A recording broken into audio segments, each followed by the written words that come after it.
Hey, hello, hi. Welcome to and or back to the EquiTheory podcast. I am your host, Jill Treece. I don't know why I fell asleep saying EquiTheory podcast if you're watching.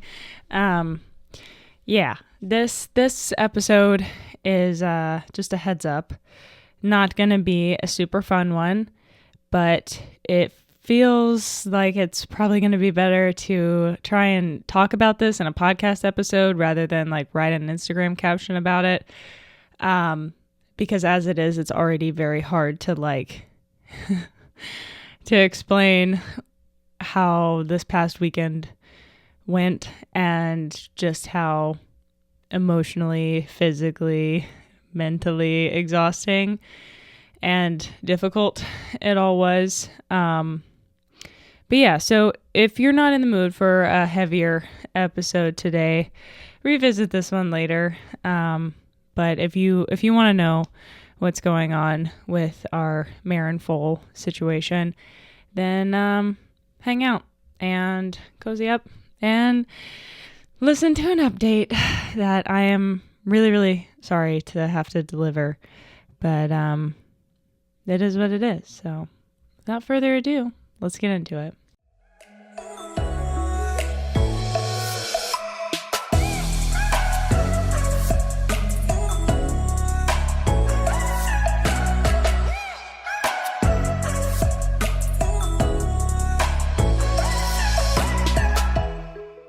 Okay, so obviously last week, well, I'm recording this a couple days later on a Thursday, but Tuesday there was no episode, and that is because nothing really got settled until Monday, and this was a process that was happening for the duration of the week, and then everything ramped up on Friday. And then it didn't stop until after Monday. So, I was just like, I can't do it this week. I can barely put a sentence together as it is. So we're just not going to. But now it's Thursday. So I feel like I can do an episode on this. But yeah, you guys know, I think it was 2 episodes ago, I talked about the difficult decision that we had to make regarding Rory and Reina. And unfortunately, what I was afraid was going to happen happened. And we were all afraid it was going to happen. We hoped. So what happened was, let me back up. Okay, so Reina was rescued from a kill pen in California, where she was bred to produce dancing horses. She and the sire of Rory, our colt, they were both imported, and they do this thing called dancing horses. Probably one of the most unethical things on the face of the earth. They tie the head to the chest in like a fixed roll cur and make them dance in place. It's terrible and not great. So that's what Rory would be doing if he wasn't with us. And I'm normally pretty PC and not trying to offend anybody, but maybe there's somebody that does dancing horses ethically, but these people do not. And I just don't understand why some people want to work with animals if that's how they want to do it. So it's terrible. Horrible, awful.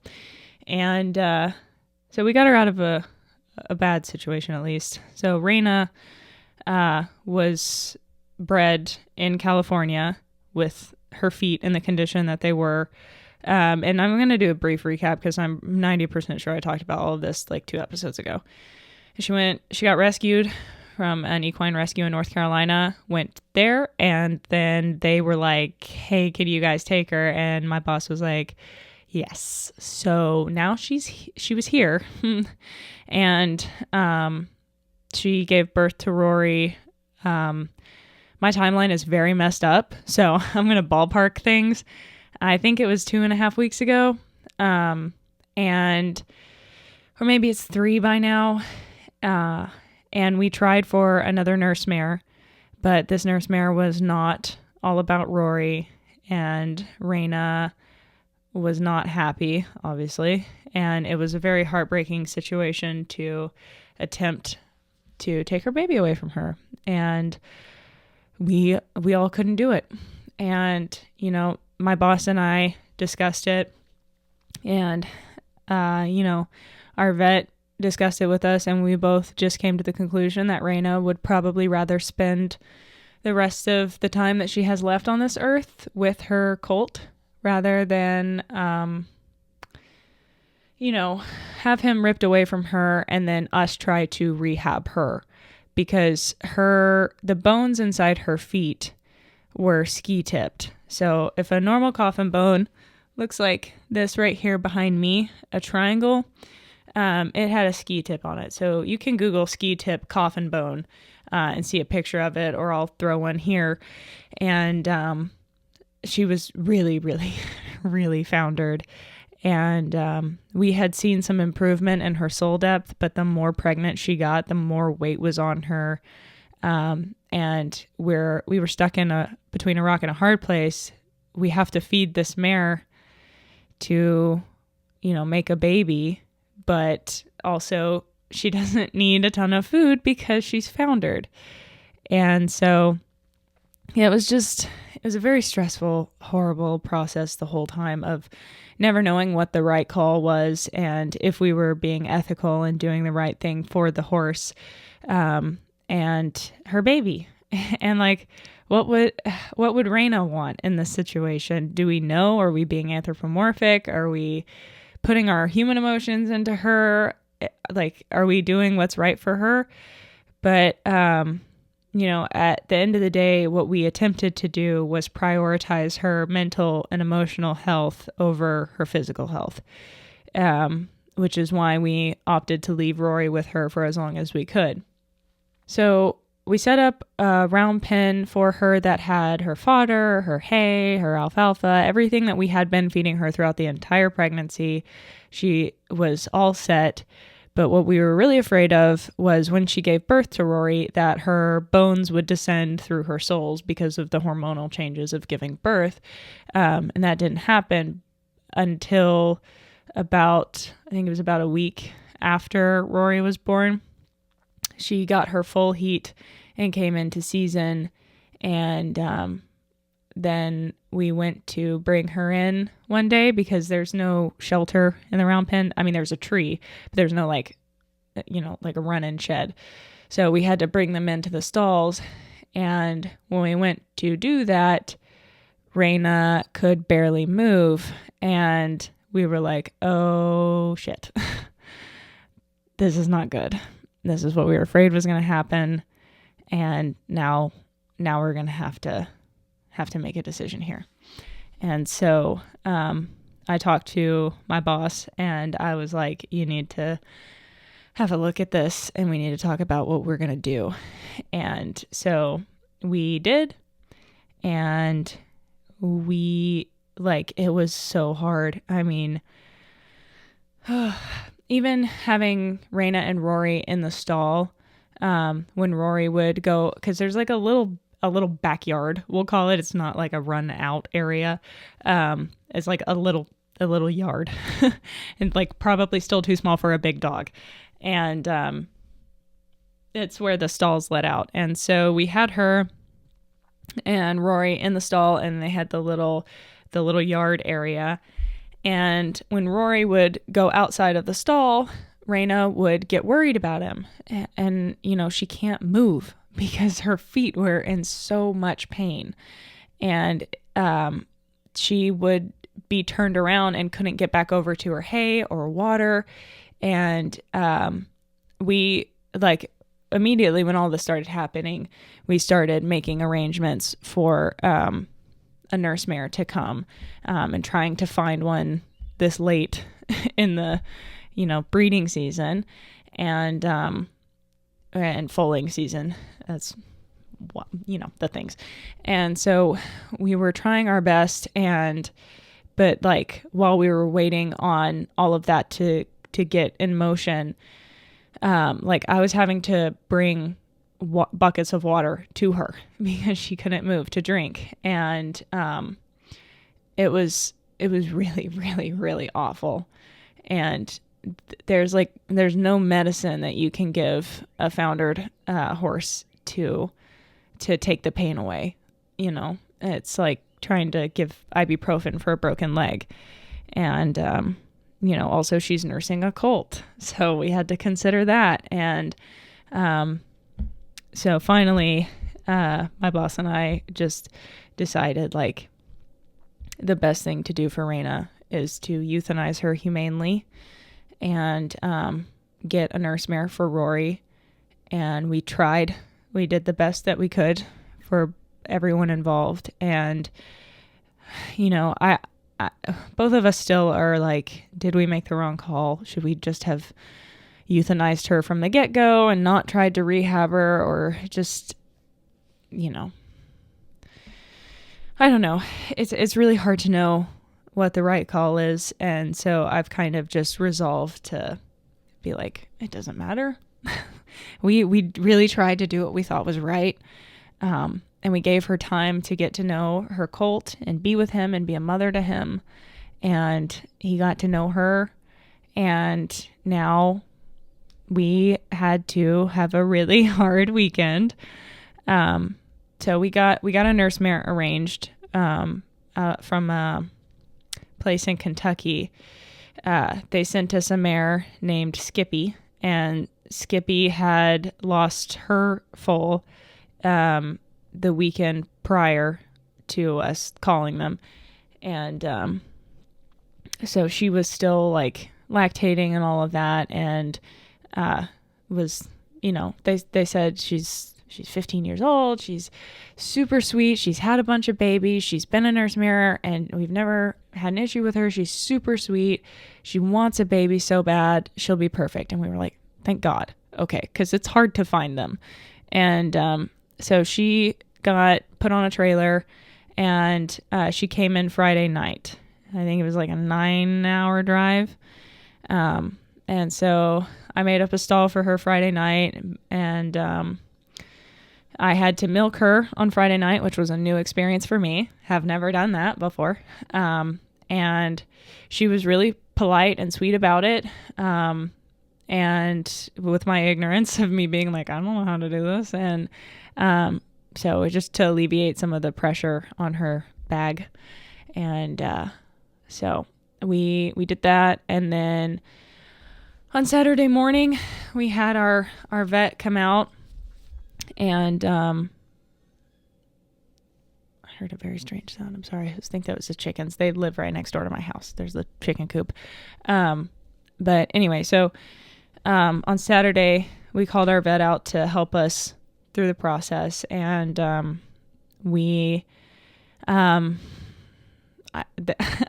don't know how to talk about it. And I feel weird even talking about it. But yeah, we euthanized Reina at 11:30 on Saturday morning, and it was really, really hard because she couldn't move, but we had to get her out of Rory's sight. Just didn't want him to see that. And, you know, I don't know if that's like, if you're supposed to let them see or not. Our vet was pretty much like, absolutely not. So I don't know. I think there are different schools of thought on that. But part of me, after spending the entire weekend with him, part of me thinks that Rory might have known something was wrong with his mom. You know, because they have a bunch of instincts all like that come with the operating system, the factory default, if you will. And it's just seemed like he knew that something was wrong, and he panicked, and I did not witness this particular event. I've seen far too many euthanizings for my liking. One is enough, but I I helped them get her out of the stall, and then I went back to Rory. And as I was trying to keep him from coming over the stall door, he reared up, and I have a nice little bruise. I don't know if you can see that on my hand. He kicked me in the hand with his front hoof. Obviously, I'm not mad at him. That was not a good day. He was not on his best behavior.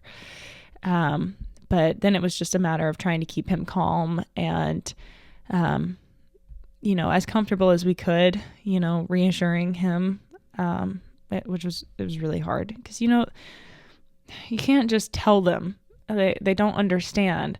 And so even when you know that you're doing the right thing, like, we had to put Reina down, and we just couldn't, tell that to Rory. We just took his mom away from him. I mean, it was awful. But we had Skippy ready to go, and brought her in the stall and started the protocol. They have a whole step-by-step instruction manual that they sent with her with, different medicines and stuff to give her. I think one of them is Ludalice. That makes them sweat a lot. And then you rub their sweat on the foal so that they think it's theirs and they accept them better. And, we couldn't let them touch noses at first. They had to wait until Rory smelled like her and nursed on her. And the whole process was supposed to be over in 20 minutes. And that's not what happened. I think that we couldn't get Reina out of Skippy's view, because Reina couldn't walk. And, I think it really rattled the mare, it sucks. The whole thing was so awful. And that's not something that we had planned on or wanted to happen. We really, everyone did their best based on what they knew and, what we were trying to do. But yeah, it didn't go well. And Skippy rejected Rory. And so we had to try again. We tried taking him out of the stall and resetting, and tried some sedatives for her. And, at this point we're like, okay, great. Now Rory doesn't have a mom at all. And we're trying to get this mare that does not want him to take him. And we also have no way to feed him now. I mean, obviously our vet had Folac and stuff, which is to make them a bucket baby. So they drink out of a bucket. But they don't, at least from what I understand, they don't get the nutrients they need. They don't get the same, diet, I guess. And so we were like, this really needs to work. And so we tried everything. We were on the phone with Skippy's owner and the nurse mare people trying to get it to work. And for reference, just to back all of this up, on Saturday when all of this started, I woke up at 4 a.m. stressed out of my mind, couldn't go back to sleep. So I was up at 4 a.m. and then we went down and spent some time with Reina at 8, and then did all of this starting at 11:30 a.m. and then got we just kept trying everything we could to get these two to bond, and Skippy was just no. And I can't blame her because her day and day prior was very bad. She had a 9-hour trailer ride, then got here and then witnessed some scary things. And then, she had been talking to Rory and she seemed so into him. And then the second that they were supposed to bond, she was like, absolutely not. That's not my baby. What are you guys doing? And so then it was just kind of a tragic rest of the day, trying to organize feedings with Rory on a mare that did not want to feed him. And it was kind of the worst weekend of my life, and the worst weekend of my boss's life and my vet's life. I mean, all of us were heartbroken and angry that we weren't able to make this work, and we're trying to help this poor baby and feeling so awful for Skippy. And then we were like, okay, it's not happening. And so I think I finally went. Oh, the other thing that happened on Saturday is that Skippy colicked at the end of the day at like 10 p.m. And how could she not? I mean, her situation was so awful. And it's just so bad.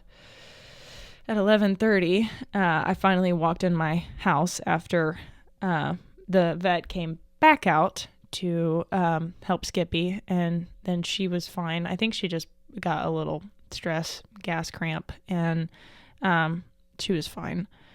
And then I walked in my door at 11:30. So I had been up and doing things from 4 a.m. to 11:30. I could barely put a sentence together. Like, I was not good. I did briefly lay down in the barn aisle and take like a 15-minute break, but other than that, I was on my feet doing something, or running to the vet to get this medication or this one, or calling this person, or doing this with the baby and this with the mare, and it just is all such a blur. And then on Sunday, we got in contact, and remind you, this is Memorial Day weekend, so like everybody's off. But on Sunday, my boss got a hold of a nurse mare situation in Florida, and they had a mare named Romy, and they do their mares chemically. They don't have mares that, lose their babies. It's not like an organization like that, where like with Skippy, her baby died the weekend before, and I guess they have like contacts and stuff. People reach out to them. But this one is all chemically induced. And there are some nurse mare outfits that are like, they take their own babies away and then make them bucket babies so that they can send the mare to other people as a nurse mare, which is super awful and unethical. And I'm not sure about where I fall on the ethicality of chemically inducing mares. With Skippy wanted a baby, at least that's what they said. And she was talking to Rory like she really wanted him to be her baby. And I don't know what happened. I have ideas, but it wasn't going to happen. She was not into it. And so we got scheduled to get Romy from Florida. So she hopped on a trailer on Saturday and was headed here. And so we had to take care of Rory all day on Sunday. And then on Monday, Romy got here at about 8 or 9 in the morning. And Sunny, my boss, and I were here at 6 a.m. wide awake, just waiting on this to happen because we didn't know when they were going to pull in. And she got here and it all happened very quickly. I felt so bad for that mare. Like, they prep them. So they've been on the meds and stuff for a little while before they get here so that they're ready to go. Because it takes a couple of days for all of their hormones to get going, to like have a bag and milk production and all of that. And so she got here and we stuck her in the stall and gave her the shot. Like, the lady pulled her off the trailer and went at it. And I was like, whoa, okay, she doesn't get a break at all, this poor thing. I hope that she is, chill with all of this, because I would be like, let me have a nap, please. So she was good, and we took her through the whole process of meeting Rory, and she took to him like a fish to water. And she absolutely loves that baby. and she is guarding him from all of the geldings. On Saturday night, we had to separate Rory and Skippy because Skippy was being rather violent towards Rory, which resulted in old Jill here having a breakdown in the stall because I was like, where did I go wrong? I'm studying to be a behavior consultant. All I care about is making sure that horses are treated well. They have a high quality of welfare and life, and the things that happened this weekend were just like, I couldn't win with anybody. Like, everybody was suffering, including me and the horses. And it was just terrible. And I just fell apart in the stall because I was like, no matter what I do here, like, I can't win and I can't help them and I don't know what to do. And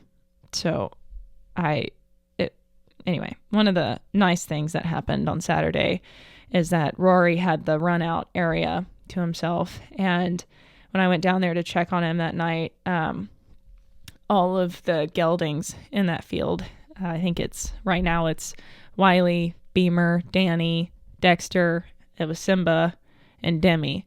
And they were all lined up at the back gate, and they kept watch over him and were just standing there with him when I came down, and they were all asleep, just the hip cocked and their eyes closed. And I was like, thank you boys so much. You guys are angels. And so, yeah, the geldings would have been happy to have him as their child, apparently.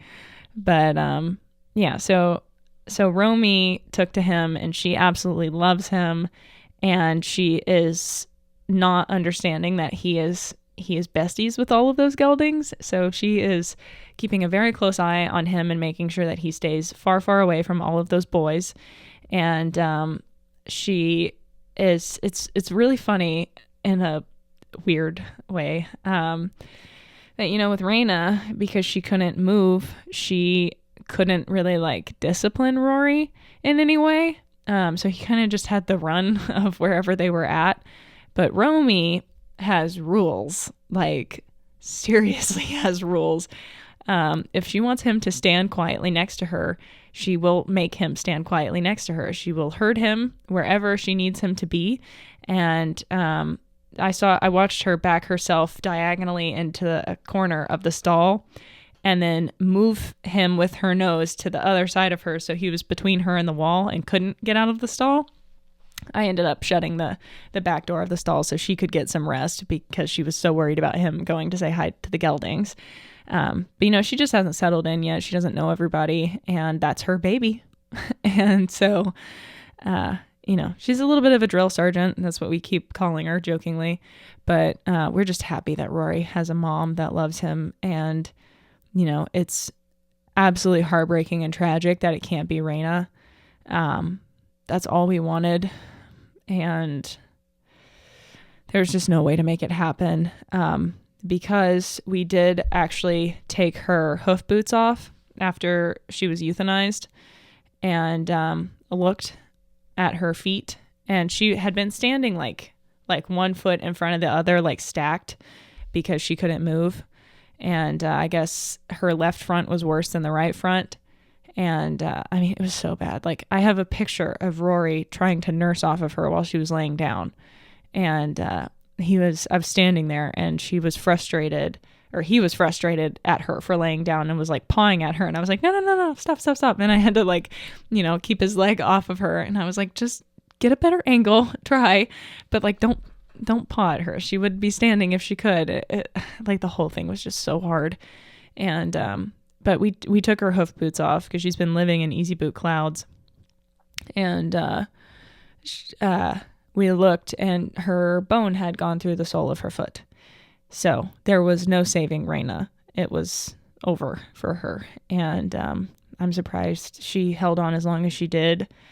But on that last day, I fed her lots of alfalfa and treats that she couldn't have.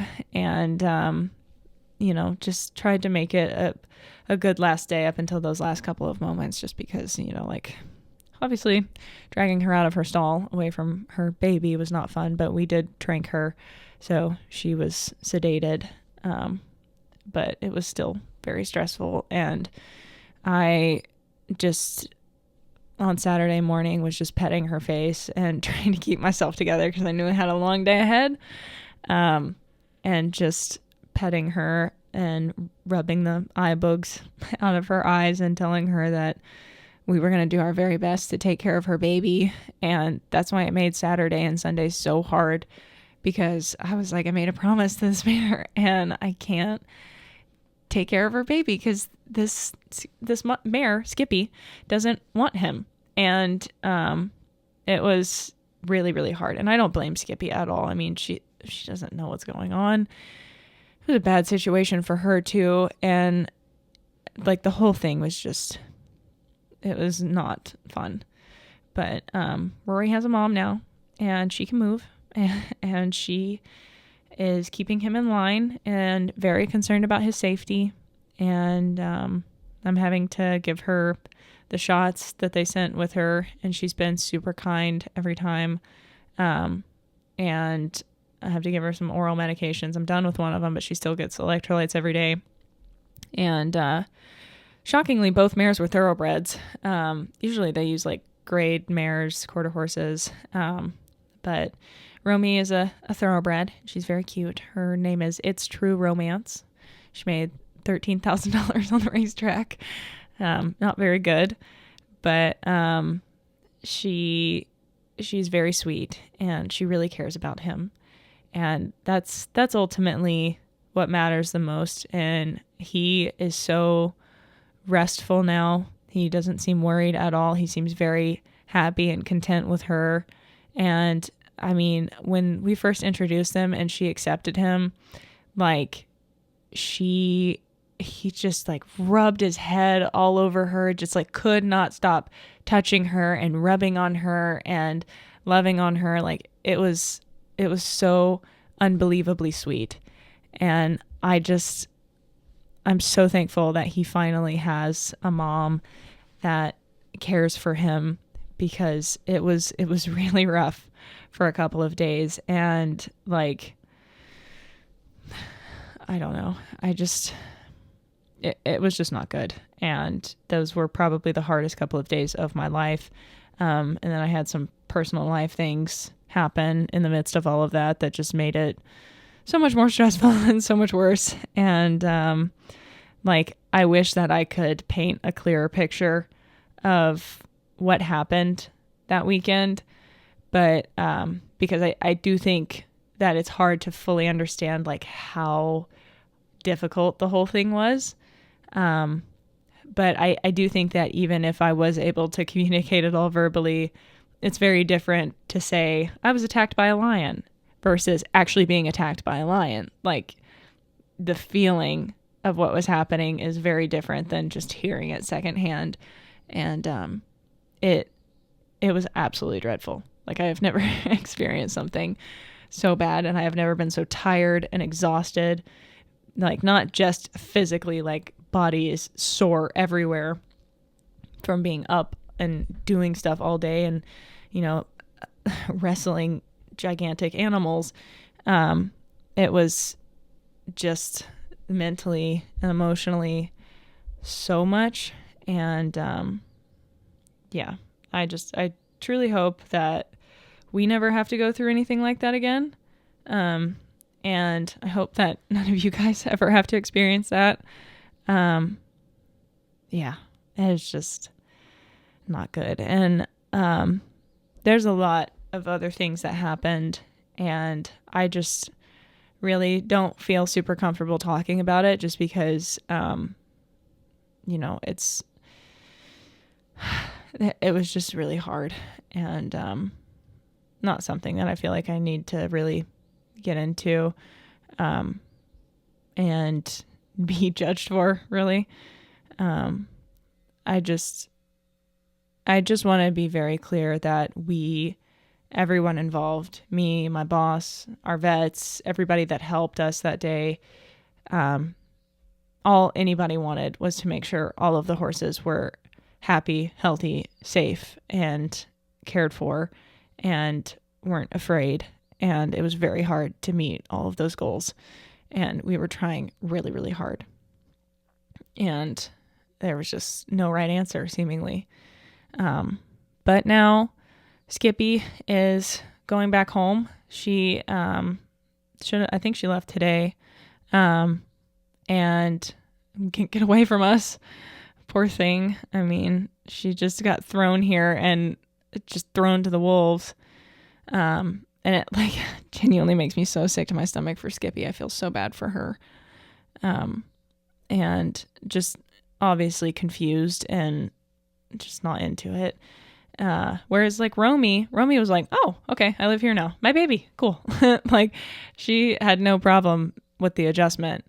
And, yeah, so, I guess it's not for every mare, but, yeah, I don't know. The whole thing is just, it's really hard to talk about. And I'm very nervous to put this episode out because I don't know how it's going to be received. But I hope that the viewers and listeners have enough faith in me to know that it was very hard on everyone, and we tried our best to make sure that we put the animals first, and we did. I mean, I didn't eat or sleep for like 3 straight days. It was awful, and so now I'm still trying to recover from all of it. And like eating and sleeping wise and mentally, emotionally, because like Saturday was so fast. It felt like none of us even had time to grieve Reina. But, at the same time, like, I don't know, it didn't even really like, and it might sound awful, but it didn't really make me super sad to see her pass, because seeing her alive and suffering and in pain was so much worse. Like, it was so hard to watch Reina. I mean, just to lead her to and fro the field the one time we did was like it put a massive knot in my throat. And I was like, oh my God, I can't do this. Like this cannot continue. We have to do something. This is just straight torture. And, we didn't know until we knew, but like, we were all very afraid that was going to happen and had just hoped it wouldn't. And our vet didn't think it was going to happen. And like, we tried and we were just wrong. And that's what sucks. But, one thing that I am very thankful for outside of Rory having a mom now is that day that we realized that we were going to have to euthanize Reina, and we put her out, and I had a big knot in my throat and I was just about to break down and cry. I felt something on my shoulder and I turned around and it was Azula, and I just like threw my arms around her neck and was like, thank you for being you and just being here, because you are the best. And Rue is she's special. And I get a lot of the same energy from Rue that I do from Rory. I will not be purchasing Rory. I will not be taking him. No, thank you. I do not need any more. I don't need the 2 that I have. But horses. But I do get a lot of the same energy from him. He is absolutely fearless. He is not afraid of anything or anyone. And that's what made it so hard on this weekend, to see him actually scared for the first time ever. Because he was that baby that got up after being born and was like, who are you? And just walked straight up to you, just absolutely no fear. And so to see him afraid was really, really tragic and hard. But, I'm glad that at least I live here, so I could check on him and be with him. And I spent a lot of time down there with him, and just reassuring him, scratching his favorite itchy spots, and just trying to reassure him, give him some snacks and some toys and play with him.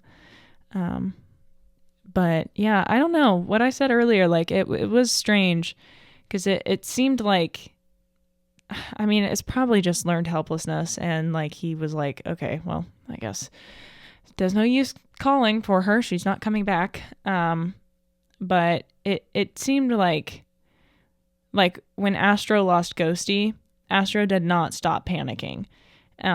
He was just fully distraught until we got Irish for him. And if you guys don't remember, there's an episode, I think called Losing Ghosty, which was also very hard. But Astra was very big, and Ghosty was a maiden mare, and something ruptured inside of her, and it took a month for that to happen. But she ended up colicking and passing. It was very traumatic because I was the one that found her cast in the stall and had to unroll her and speed to the vet. It was dreadful. But she, when we had to do that with Astra, he just never stopped being afraid and panicking. Whereas, Rory just, it was it was probably like an hour, and then he just kind of settled into, okay, I guess this is my life now, which was equally tragic, but also like, at least you like us and you can like kind of take solace in the fact that we're all here for you and trying to take care of you. It was rough, very, very rough, but there's not really a whole lot else to say, I think, on this episode. I just hope that if you have watched this far and listened to the whole spiel to, I know that usually the listeners of this podcast are pretty dedicated horse people, and can empathize somewhat and have some compassion for the situation. But please, if you are feeling like commenting something tragic or like giving advice, just don't.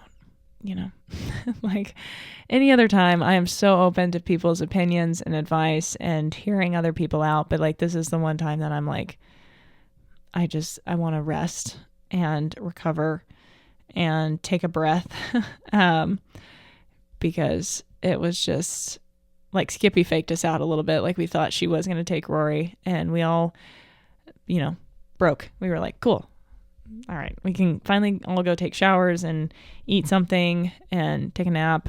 And then I went back down an hour later to check on them, and she was kicking at him and pinning her ears and biting at him, and it was not good. And so with Romy, none of us could take a breath for like 2-3 days after. I think today's the first day that we've all been able to be like, oh, okay, that's fine. So, like I said, just if you don't mind, just be respectful and compassionate if you can, because it was a lot, and I am nervous to put this out, but I also want to be honest about what happened. I have this weird compulsion to be like probably too honest online.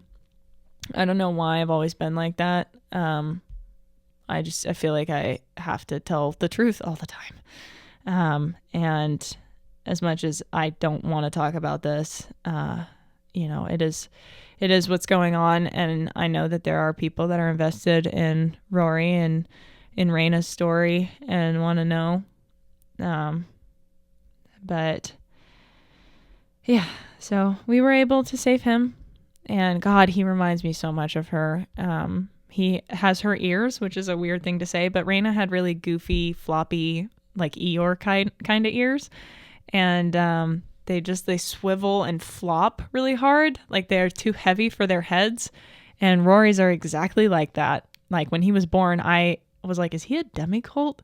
Because his ears just, they gave demi-colt vibes, but it's Reina's ears. And I was like, I recognize those anywhere.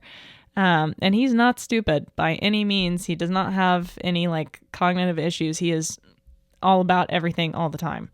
The only thing he lacks is fear. So maybe that counts as one, but I don't know. And his eyes, and seeing Reina in pain for so long, I got very used to her discomfort expression. There's been a lot coming out and going around about the horse grimace scale, HGS, and the science on it. And, not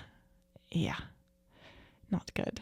And for Rory, his pain was emotional, and he has a very similar expression to Reina, like the dead exact eye. I don't know. It was something that I wish I didn't get to notice a similarity in. But yeah, I'm shocked, but also not shocked that I made it through this without crying. I kind of feel like I'm just too tired for anything at the moment. But tonight, it's 2 p.m. right now. Tonight I have my hour patron meeting, because I had to cancel the last one because all of this was happening this weekend. So now we're doing 2 this month. So if you're interested in jumping on a group Discord video audio call, it's like Zoom, but on Discord with me and everybody else that's a member, you can check out the EquiTheory Patreon. There'll be a link to that in the description and the show notes. But yeah, we're doing one tonight to make up for last week. Normally do it at the end of the month, on a Thursday for some reason. But so there will be another one at the end of this month, which is currently June. So if you're interested in joining, we do them monthly, and you guys can ask behavior questions and stuff. So, I'm trying not to let this episode run too long because I have so much that I am behind on now, because I could not do anything for the past 5 days except deal with Rory and the absolute trauma chaos. So if you are interested in joining, obviously you won't be able to do the one for today because it will have already passed by the time this goes up. But you can join for the one at the end of the month if you want. You can ask questions, hear other people's quandaries and how we all work through it, get advice from other people. I really like them because, my areas of expertise and where I've done a lot of really deep studying are different from other members of the group, just based on, what they've been dealing with. So they might be an expert on, kissing spine, or an expert on hoof care because they've been dealing with hoof issues and they had to look a lot into it. So it's really cool to see a meeting of the minds like that, if you will. And they're pretty chill. We usually start out talking about horses for the first hour, and then it inevitably devolves into just random life discussions. So if you're interested, that is on the table, and Discord community things. But yeah, you can look at that in the link in the description if you want. Weird episode to plug that on, but just thinking about everything else I have to do today to get done with that. To get done with today, really. See, brain's not all the way here yet. It's on the back shelf at the moment. Just trying to get it down. Need a ladder. But anyway, if you listen this far in this episode, thank you so much. I really appreciate it. Yeah. I don't know what else to say. I hope that this is received in the way that I want it to be received, in reverence for Reina and gratitude for Rory, and major gratitude to Romy for accepting him, and just that it seems to be going well at the moment. Dare I say over? I will not, and I be knocking on some wood. But yeah. So thank you guys for listening, if you did, and be sure to subscribe. I promise all the episodes are not like this. If you're listening on a podcast app, then I'm pretty sure you subscribe or follow, depending on the app. If you're watching on YouTube, this podcast is available everywhere you can listen to podcasts, and usually I'm talking about much more fun things. Lately, things have been difficult, but I do like for the episode to be a little bit current, even if that means some weeks I don't get to have an episode up. If I was intelligent, I would probably batch them, but recording them in advance just doesn't feel right to me, because then I forget what it's about, and my brain doesn't work like that. So maybe in the future I'll get better at it, but for right now, this is where we're at. So thank you guys so much for listening and watching and following, and for those of you that said kind words and encouraging things for Reina and Rory and reached out to me about it, I really appreciate it. And if I haven't gotten back to you, I'm sorry. I'm so busy. I can't. I'm stress. But yeah. So I'm going to let you guys go. Have a good one. Take care of yourselves. Hug your ponies. And yeah, I'll catch you guys next Tuesday. Bye.